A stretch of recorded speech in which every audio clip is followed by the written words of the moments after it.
Então vá lá, cantem lá um bocadinho, vá lá, cantem lá um bocadinho, vá, bate a bola. Canta. Vai lá cantar. Cigarro, cigarrão, isso não. Cigarro, cigarrinho, cigarrão, isso não. Proteja a saúde, minha vida é melhor. Cigarro, eu agora digo não, não, não. Cigarro, cigarrinho, cigarrão, isso não. Cigarro, cigarrinho, cigarrão, isso não. Proteja a saúde, minha vida é melhor. Cigarro, eu agora digo não, não, não.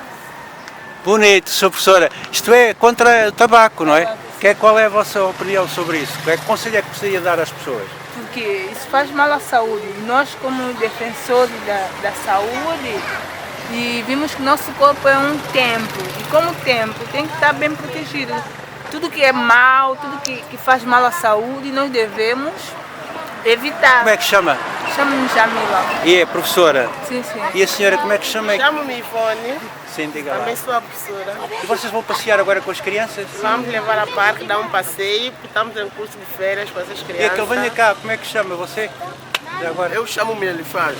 Olha, então já vejo que as pessoas são, estas criancinhas são educadas, ou melhor, estão formadas com os princípios da...